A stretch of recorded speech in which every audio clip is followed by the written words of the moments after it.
Hello everyone. आज की इस वीडियो में हम बात करेंगे how to score full marks in reasoning. जैसा कि मैंने अपने पहली वीडियो में बताया था कि मैं एक रीजनिंग की प्रॉपर स्ट्रैटेजी के साथ आऊँगा एक फुल। हेलो एवरीवन, आज की इस वीडियो में हम बात करेंगे how to score full marks in reasoning. जैसा कि मैंने अपने पहली वीडियो में बताया था कि मैं एक रीजनिंग की प्रॉपर स्ट्रैटेजी के साथ आऊँगा, एक फुल स्ट्रैटेजी के साथ आऊँगा कि आप रीजनिंग के पेपर में मैक्सिमम टू मैक्सिमम कैसे स्कोर कर सकते हो। तो आज की इस वीडियो में हम उसी के बारे में डिस्कस करेंगे। तो सबसे पहले हम देख लेते हैं कि आज की इस वीडियो में हम कौन कौन से ऐसी चीज़ें हैं जिस पे डिस्कस करने वाले हैं।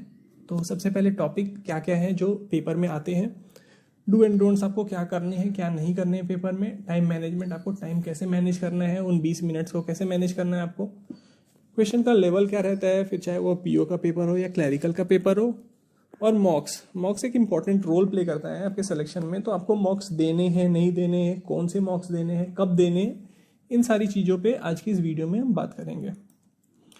तो सबसे पहले अगर हम टॉपिक्स को देखें तो टॉपिक्स में जो टॉपिक्स मैंने लिखी है, जो टॉपिक्स आपको स्क्रीन पे दिखाई दे रही है, अभी रिसेंट में या अभी जितने भी पेपर हो रहे हैं ये ऐसे टॉपिक्स हैं जिसमें से 99% क्वेश्चन इसी टॉपिक्स में से आते हैं और इन टॉपिक को आप इग्नोर नहीं कर सकते। सबसे पहले मैंने लिखा है पजल एंड सिटिंग अरेंजमेंट, 20 से 25 मार्क्स। पजल्स और सिटिंग ऐसा है जो रीजनिंग का बैकबोन जिसको बोल सकते हैं, क्योंकि रीजनिंग के जितने भी सेक्शन होते हैं या रीजनिंग के जिस एग्जाम में रीजनिंग आती है, बैंकिंग के एग्जाम में स्पेशली, उसमें ऑलमोस्ट 20 से 25 मार्क्स का पजल और सिटिंग अरेंजमेंट आता ही आता है। अगर आपका क्लैरिकल का पेपर है तो वो 20 मार्क्स का आएगा और अगर पीओ का पेपर है तो 25 मार्क्स का आएगा।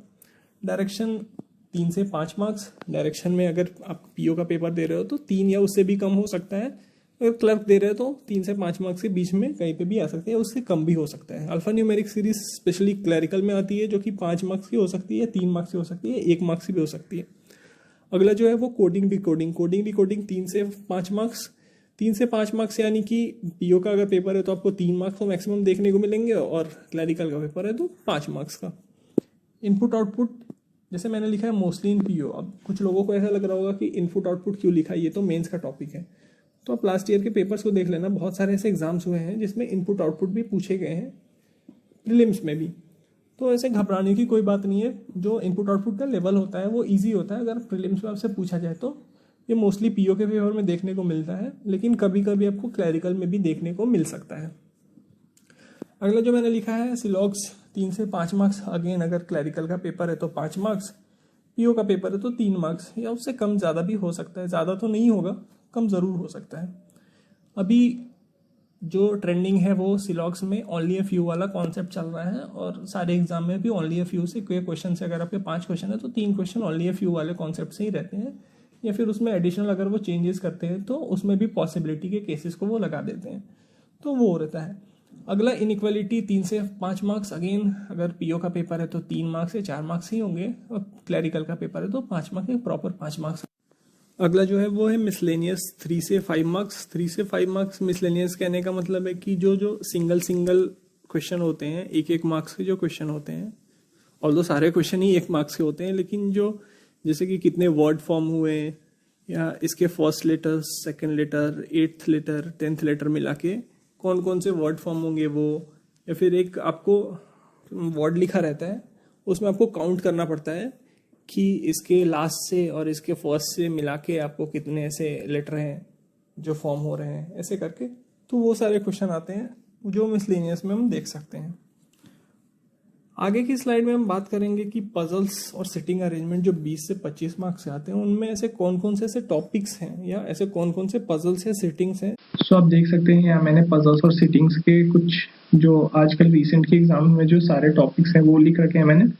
जैसे ये सारे पजल्स और सिटिंग अभी के प्रीलिम्स में स्पेशली यही सारे टॉपिक्स आते हैं। इसके अलावा बहुत ऐसे रेयरली कोई दूसरा टॉपिक से पजल्स और सिटिंग्स आते हैं। तो इस स्लाइड में हम देखेंगे डू एंड डोंट्स के बारे में कि आपको पेपर में क्या करना चाहिए क्या नहीं करना चाहिए, फिर चाहे वो क्लैरिकल का पेपर हो या प्रोबेशनरी ऑफिसर का पेपर हो। आप सभी को पता होगा कि अगले महीने state bank of India junior associate की एग्ज़ाम है, तो उसके लिए भी ये काफ़ी हेल्पफुल है कि आपको क्या करना चाहिए और क्या नहीं करना चाहिए। तो सबसे पहला है do not use guesswork. आपको किसी भी पेपर में, ऐसा नहीं कि मैं सिर्फ रीजनिंग की बात कर रहा हूँ, किसी भी पेपर में चाहे वो रीजनिंग हो, क्वांट हो या इंग्लिश हो, आपको गेस वर्क नहीं ही करने हैं, क्योंकि जैसे मैंने अपनी पहले की वीडियो में भी बताया है कि एग्जाम्स मल्टीपल शिफ्ट में ऑर्गेनाइज होते हैं, और मल्टीपल शिफ्ट में ऑर्गेनाइज होने का मतलब है कि पेपर में नॉर्मलाइजेशन होता है। हो सकता है कि आपका पेपर डिफ़िकल्ट आया हो, या हो सकता है आपका पेपर ईजी आया हो। जब तक आपकी एक्यूरेसी नहीं रहेगी तो आपको उससे बहुत ज़्यादा आपको बेनिफिट नहीं मिलेगा। अगर आप एक्यूरेट नहीं करके आते हो, अगर मान लो आपका पेपर डिफ़िकल्ट आता है, आपके 35 आउट ऑफ 35 अटैम्प्ट नहीं हो पाते हैं, आपके मान लो 28 अटैम्प्ट हो पाते हैं, 27 हो पाते हैं, 30 हो पाते हैं, तो ज़रूरी नहीं है कि आपको 27 ही मार्क्स आएंगे। अगर आपका पेपर डिफ़िकल्ट है तो नॉर्मलाइज होने के बाद वो 3 से 4 मार्क्स बढ़ेगा ही बढ़ेगा। क्योंकि ऐसा बहुत बारी हुआ है कि मैंने सिर्फ और सिर्फ 34 क्वेश्चन ही करके आया मैंने एग्ज़ाम में, जिसमें वर्ड फॉर्मेशन वाले क्वेश्चन मैंने छोड़ दिए हैं, फिर भी मुझे 35 आउट ऑफ 35 आए हैं। तो इसलिए ऐसा आप बिल्कुल भी ना करेंगे, आप उसमें गेस वक्त बिल्कुल भी ना लगाएंगे। अगला, try to avoid meaningful word type question. ये स्पेशली आपको छोड़ने ही छोड़ने हैं अगर आपकी इंग्लिश पे पकड़ बहुत अच्छी नहीं है तब तक। नहीं तो कई बार ऐसा होता है कि आपको पता होता है कि ऐसे 2 वर्ड फॉर्म हो रहे हैं, लेकिन आपको और भी 2-3 वर्ड्स के मीनिंग पता नहीं होते, लेकिन वैसे और भी 2-3 वर्ड्स फॉर्म होते हैं, तो ये क्वेश्चन जनरली गलत हो जाते हैं। तो नेगेटिव जाने से अच्छा है, आपके 1.25 मार्क्स गंवाने से अच्छा है कि आप उसको छोड़ दो। अगर आप एक्यूरेट हो गए तो ये भी आपका 1 मार्क कवर अप हो जाएगा और आपको वो 1 मार्क्स दे देंगे नॉर्मलाइजेशन के थ्रू। अगला जो है, try solving miscellaneous type question first only in probationary officer. ऐसा मैंने इसलिए लिखा क्योंकि जो SBI, IBPS वगैरह या RRB के जो भी पजल्स जो होते हैं वो ऐसे स्टार्टिंग में अगर आप उनको छोड़ दो, उनको थोड़े टाइम के बाद करो। जैसे कि स्टार्टिंग में जो मिसलेनियस टाइप क्वेश्चन है, जैसे कोडिंग डिकोडिंग है या जो इनइक्वालिटीज़ हैं, अगर आप उसको पहले करोगे तो आप एक तरीके से खुद ऐसे मोटिवेट फील करोगे कि हाँ, मैंने 10 क्वेश्चन कर लिए, मेरे 7 से 8 मिनट गए, अभी मेरे पास इतने टाइम है तो मैं ये पजल्स करूँगा।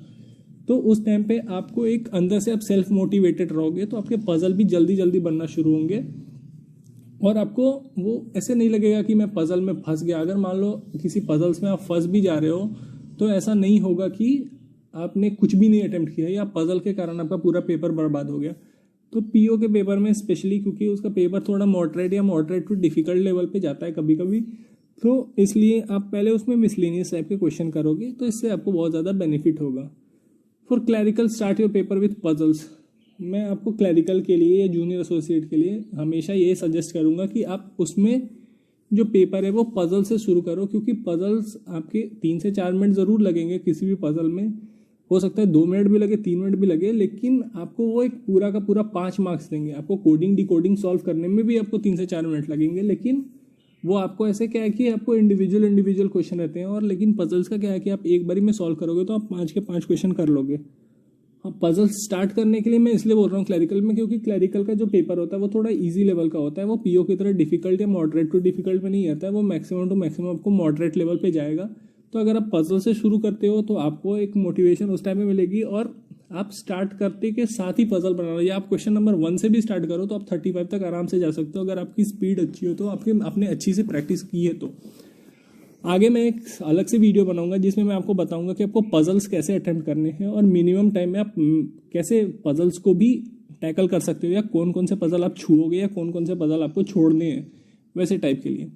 तो क्लैरिकल में आप पजल से ही स्टार्ट करो। पजल से स्टार्ट करने से ये है कि आपको मार्क्स भी मिलेंगे, और मार्क्स मिलने के साथ साथ आप स्कोर भी, और जो इजी टॉपिक होते हैं जैसे मिसलेनियस जो है उसमें आपको बहुत ज़्यादा ऐसा टाइम नहीं लगेगा।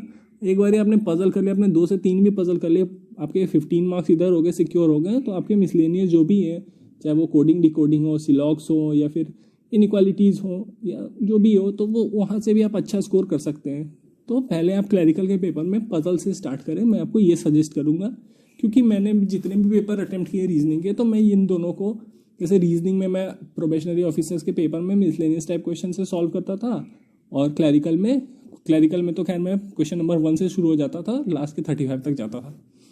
अगला, डू नॉट मूव लाइक 1 2 3 है। ये सबसे इंपॉर्टेंट चीज़ है आपको। अगर आप PO का पेपर दे रहे हो तो आप क्वेश्चन नंबर 1, क्योंकि हमेशा पेपर क्वेश्चन नंबर 1 से खुलता है, तो आप 1 के बाद ऐसे सेव एंड नेक्स्ट करके 2 3 पे नहीं जाओगे, क्योंकि आपको पता है कि अगर मान लो आपका क्वेश्चन नंबर 1 पजल खुला, तो ये आपको बहुत अच्छे से पता है कि आगे के 4 क्वेश्चन या 3 क्वेश्चन या 5 क्वेश्चन आपके 100% वो पजल के ही क्वेश्चन है। तो आप सीधे 1 2 3 पे मूव ना करके आप सीधे 1 से 6 पे मूव करो। अगर आपको ऐसा लग रहा है कि ये दूसरा क्वेश्चन है या उस पजल का कुछ क्योंकि मैक्सिमम आपके पजल में 5 ही क्वेश्चन होते हैं, तो छठा जो क्वेश्चन होगा वो दूसरा क्वेश्चन होगा। अगर आप क्लैरिकल की बात करो तो क्लैरिकल में तो कोई भी क्वेश्चन ऐसे जनरली नहीं आते जो 3-3 मार्क्स वाले पजल हो। स्टेट बैंक ऑफ इंडिया में कभी कभी इक्का दुक्का ऐसा पजल रहता है जो 1 मार्क्स के होते हैं, तो वो आपको देख के पता चल जाएगा कि ये 1 मार्क्स वाला है या 3 मार्क्स वाला है या 5 मार्क्स वाला। 3 मार्क्स वाले जनरली SBI क्लर्क में नहीं पूछे जाते हैं, वो SBI PO में ही पूछे जाते हैं।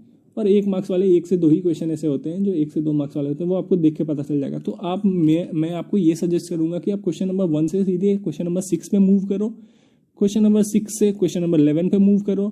अगर आप वो क्वेश्चन सॉल्व करते हो तो आप पीछे एक बारी जाकर देख सकते हो कि हाँ पीछे वाला क्वेश्चन कौन सा क्वेश्चन है, क्योंकि आप 1 से 6 पे मूव करोगे। मान लो आपको क्वेश्चन नंबर 6 इजी क्वेश्चन लग रहा है, आपको ये अटेम्प्ट करना है, तो आपने क्वेश्चन नंबर 6 अटेम्प्ट किया, तो आप एक बारी अटेम्प्ट करने के बाद क्वेश्चन नंबर 5, तो ये आपका यहाँ पे काफ़ी टाइम सेव होगा, क्योंकि आप क्वेश्चन नंबर 1 से क्वेश्चन नंबर 6 पे अगर मूव करोगे तो आपका टाइम बचेगा। एग्जाम में आपको 20 मिनट ही मिलने हैं, 20 मिनट में आपको 35 क्वेश्चन करने हैं, और वहाँ पे एक एक सेकंड आपके लिए बहुत इंपॉर्टेंट होता है, क्योंकि जैसे ही आपका क्वेश्चन रीजनिंग का सेक्शन खुलता है या कोई भी सेक्शन खुलता है तो वहाँ का टाइमर ऐसे आप जब भी ऊपर देखोगे तो आपको दिखेगा 18 मिनट हो गए, बाकी है 17 मिनट बाकी है, ऐसे करके। तो वहाँ पे एक एक सेकंड बहुत इंपॉर्टेंट होते हैं, इसलिए मैं आपको बोल रहा हूँ, सजेस्ट करूंगा, क्योंकि आप क्वेश्चन नंबर सीधे 1 से 6 पे मूव करो, 6 से 11 पे मूव करो। अगर आपको ऐसा लग रहा है कि ये 5-5 क्वेश्चन के आने वाले होते हैं, अब ऐसा नहीं कि मिसलेनियस क्वेश्चन है, आपको लग रहा है ये मिसलेनियस क्वेश्चन है तो अब यहाँ से भी, अब ऐसा नहीं कि मिसलेनियस क्वेश्चन है, आपको लग रहा है ये मिसलेनियस क्वेश्चन है तो अब यहाँ से भी 5 मूव कर जाओ, ऐसा नहीं है। मिसलेनियस क्वेश्चन में आप एक एक करके मूव करो, 7 नेक्स्ट करो, आपका जो आंसर का जो पैलेट होता है वो आपको दिखाई दे रहा होता है, और आप उसमें ऐसे क्लिक करके वहाँ पे आसानी से जा सकते हो, तो आप ऐसा कर सकते हो। इस स्लाइड में हम टाइम मैनेजमेंट की बात करेंगे कि टाइम मैनेजमेंट, एक आइडियल टाइम क्या होना चाहिए किसी भी क्वेश्चन को सॉल्व करने के लिए। जैसे मैंने यहाँ पे लिखा है कि कोडिंग डिकोडिंग, तो कोडिंग डिकोडिंग क्लैरिकल में जनरली 5 क्वेश्चन आते हैं, तो आपको मैक्सिमम, ये जो टाइम मैंने बगल में लिख रखा है, ये मैक्सिमम टाइम होना चाहिए आपको इस क्वेश्चन को सॉल्व करने के लिए 3 to 4 मिनट्स। ये बहुत ज़्यादा टाइम है किसी भी कोडिंग डिकोडिंग को सॉल्व करने के लिए, क्योंकि चाइनीज़ प्रीलिम्स में अगर देखा जाए तो वो चाइनीज़ जो ट्रेडिशनल कोडिंग डिकोडिंग वाली फॉर्मेट होती है वो वही होती है। डायरेक्शन सेंस के बहुत ज़्यादा क्वेश्चन नहीं आते हैं, फिर चाहे वो क्लरिकल का पेपर हो या फिर प्रोबेशनरी ऑफिसर का पेपर हो, आपको मैक्सिमम इसमें 3 क्वेश्चन देखने को मिलते हैं। तो ये क्वेश्चन आपने अगर एक बारी वो जो डायरेक्शन है वो सेट कर लिया तो आपको मैक्सिमम 2 मिनट लगते हैं, उससे ज़्यादा आपको टाइम नहीं लगनी चाहिए। सीलॉग से क्वेश्चन में आपको 3 से 4 मिनट, ये भी मैक्सिमम टाइम है। जनरली क्लर्क के पेपर में 5 क्वेश्चन या 4 क्वेश्चन देखने को मिलते हैं, प्रोबेशनरी ऑफिसर में आपको 3 क्वेश्चन देखने को मिल सकते हैं या फिर नहीं भी देखने को मिल सकते हैं। इनइक्वालिटीज़ ये क्लैरिकल में भी आता है, प्रोबेशनरी ऑफिसर में भी आता है, तो दोनों के लिए 2 से 3 मिनट, क्योंकि इसमें भी 3 से 5 क्वेश्चन ही होते हैं, और 2 से 3 मिनट एक बहुत ही आइडियल सा टाइम है। ये मैक्सिमम टाइम मैं आपको बता रहा हूँ, जितने भी टाइम आपको देखने को मिल रहे हैं ये एक मैक्सिमम टाइम है, ऐसा नहीं है कि ये मिनिमम टाइम है, आप यहाँ पे एटलीस्ट इतने तो लगनी चाहिए, ऐसा बिल्कुल भी नहीं है। ये एक मैक्सिमम टाइम है, आपको इसके नीचे ही करना है, और आप इससे बहुत कम कर रहे हो। जैसे मैंने यहाँ पे कोडिंग डिकोडिंग में 3 से 4 मिनट लिखा है, हो सकता है बहुत लोग ऐसे भी होंगे कि जो 1 मिनट में, 1 मिनट तो नहीं, 2 मिनट से में 2.5 मिनट में, 3 मिनट में भी कर लेते होंगे, तो बहुत ही अच्छा है कि आपको आसानी से वो पेपर सॉल्व हो जाएगा और आप मैक्सिमम स्कोर कर सकते हो वैसे सिचुएशन में। पजल्स जो हैं वो आपको मैक्सिमम जनरली क्लरिकल में 4 आते हैं और प्रोबेशनरी ऑफिसर में 5 आते हैं पजल्स, तो उसमें आपको मैक्सिमम टू मैक्सिमम किसी भी पजल में आपको 5 मिनट लगने चाहिए। वो 2 वेरिएबल्स है, तो अगर सिंगल वेरिएबल है तो आपको 3 मिनट में, 2.5 से 3 मिनट में आपको वो पजल सॉल्व करने होंगे। ऐसे 2 वेरिएबल भी बहुत ज़्यादा डिफिकल्ट नहीं आते, तो आपको मैक्सिमम टू मैक्सिमम 5 मिनट ही लगने चाहिए। मैं आपको एक अगली वीडियो, एक अलग से वीडियो बना के दूंगा कि उसमें आपको पजल्स को, स्पेशली सिटिंग अरेंजमेंट और पजल्स को कैसे टैकल करना है, और कैसे टाइप के पजल को आपको एग्जाम में अटेम्प्ट करना चाहिए और कैसे टाइप्स के पजल को आपको छोड़ना चाहिए, ताकि आपका वो पेपर में आप मैक्सिमम स्कोर भी कर पाओ और आपके पजल भी सॉल्व कर जाओ। जैसे मैंने स्टार्टिंग में बताया था कि पजल जो है वो रीजनिंग का बैकबोन है, और बिना इसके आप पेपर में मैक्सिमम स्कोर तो बिल्कुल ही नहीं कर सकते। साथ ही साथ आपके पेपर को क्लियर करने की पॉसिबिलिटी भी कम हो जाती है अगर आप इन टॉपिक को छोड़ देते हो। तो एक बहुत ही इंपॉर्टेंट टॉपिक है जिसको हम इग्नोर नहीं कर सकते। तो ये टाइम मैनेजमेंट की बात हो गई। इस स्लाइड में हम देखेंगे कि क्वेश्चन का लेवल क्या होता है। जैसे मैंने लिखा हुआ है फॉर क्लर्क्स, आरआरबी का पेपर इजी होता है, 40 मार्क्स के होते हैं, वो काफ़ी इजी पेपर होते हैं। आईबीपीएस में इजी टू मॉडरेट बोल सकते हैं, एसबीआई में भी इजी टू मॉडरेट बोल सकते हैं। कभी कभी ऐसा होता है कि वो मॉडरेट या मॉडरेट से डिफिकल्ट तो जाने की पॉसिबिलिटी ना के बराबर है, इजी टू मॉडरेट या फिर मॉडरेट लेवल तक हो सकता है। पीओ में आरआरबी का जो पेपर होता है वो मॉडरेट लेवल का होता है, आईबीपीएस का या तो मॉडरेट हो सकता है या तो मॉडरेट टू डिफिकल्ट हो सकता है, और एसबीआई में या तो मॉडरेट हो सकता है या तो मॉडरेट टू डिफिकल्ट हो सकता है। जनरली ये मॉडरेट के कैटेगरी में ही रहते हैं पीओ वाले पेपर, और क्लर्क वाले पेपर इजी टू मॉडरेट या फिर मॉडरेट, मैक्सिमम मॉडरेट लेवल पे, जनरली वो इजी टू मॉडरेट लेवल पे ही रहते हैं। इस स्लाइड में हम देखें कि मॉक्स आपके एग्जाम को क्लियर करने में एक बहुत ही इंपॉर्टेंट रोल प्ले करते हैं। मॉक्स लगाना आपको बिल्कुल ही ज़रूरी है। बहुत सारे ऐसे लोग होते हैं जो पहले सबमिट करके मॉक्स लगाते हैं, बहुत सारे ऐसे लोग हैं जो टाइमर के साथ लगाते हैं, बहुत सारे लोग ऑफलाइन लगाते हैं, बहुत सारे लोग ऑनलाइन लगाते हैं। तो ऑनलाइन मॉक्स देना ज़रूरी है। अब वीक में एटलीस्ट 3 से 4 दिन आपको मॉक देना ही देना। अगर आप रेगुलर बेसिस पे दे रहे हो तो बहुत अच्छी बात है। बहुत लोग ऐसे भी होंगे जो एक दिन में 2-2, 3-3 मॉक्स दे रहे होंगे, वो बहुत अच्छा। आप जितना भी मॉक्स दोगे आपके लिए वो बहुत ही बेनिफिशियल है और आपके एग्जाम में उसका असर देखने को मिलेगा। मॉक्स देने का एक ये फ़ायदा है कि आपको टाइम मैनेजमेंट बहुत अच्छे से पता होता है। दूसरा क्या है कि मॉक्स के जितने भी एग्जाम है अभी एक्चुअल लेवल को कोई भी ऐसे मॉक मैच नहीं करता, वो एक लेवल ऊपर ही डिज़ाइन किए जाते हैं ताकि आप वहाँ पे प्रेशर हैंडल कर सको और ईजिली वहाँ पे सॉल्व कर सको। आपको डीमोटिवेट फील कराने के लिए कोई भी मॉक डिज़ाइन नहीं किए जाते हैं। आपके जो अटेम्प्ट को बढ़ाने के लिए, आपके जो पेशेंस लेवल है उसको बढ़ाने के लिए मॉक्स डिज़ाइन किए जाते हैं, ताकि वहाँ पे आप जाके पैनिक ना करो। अगर आपसे वहाँ पे नहीं भी बन रहा है तो आप यूज टू हो गए रहते हो कि हाँ मेरे मॉक्स में इतने आ रहे थे। सपोज आपके मॉक्स में रीजनिंग में 25 आ रहे हैं, आपने वहाँ पे 30 अटेम्प्ट कर दिए, तो आपको एक लगेगा कि हाँ मैंने वहाँ पे अच्छे से अटेम्प्ट कर लिया। अगर आपको मॉक्स में भी 25 आ रहे हैं, आपने वहाँ पे भी किया, तो आपको लगेगा कि हाँ ऐसे मॉक टाइप का था। तो आप पैनिक ना करोगे, और पैनिक नहीं करने के साथ साथ आपका जो अगर रीजनिंग सेकंड सेक्शन खुल रहा है इंग्लिश के बाद, तो आप क्वांट्स में अच्छा स्कोर कर सकते हो। क्वांट्स में आप पैनिक ना करोगे, तो इसके लिए मॉक्स डिज़ाइन किए जाते हैं। इसलिए मॉक देना कुछ ज़्यादा ही इंपॉर्टेंट है। ऐसे मैंने यहाँ पे मॉक्स लिखे हैं। प्रीलिम्स के लिए आप कोई भी मॉक दे सकते हैं। ऐसे यूजुअली ज़रूरी नहीं कि आप इन्हीं सारे मॉक्स में से कोई भी दे, लेकिन प्रीलिम्स के लिए आप कोई भी मॉक दे सकते हैं। मेंस के लिए मैं आपको सजेस्ट करूंगा ओली बोर्ड और प्रैक्टिस मॉक। ओली बोर्ड और प्रैक्टिस मॉक, ये 2 ही मॉक में ऐसा था जिसे मैं दे रहा हूँ या देते आया हूँ, और मैंने 6 एग्ज़ाम्स क्लियर किए हैं अभी तक। फिर चाहे वो IBPS हो, RRB हो या SBI का हो, टोटल मैंने 6 एग्ज़ाम्स क्लियर किए हुए हैं।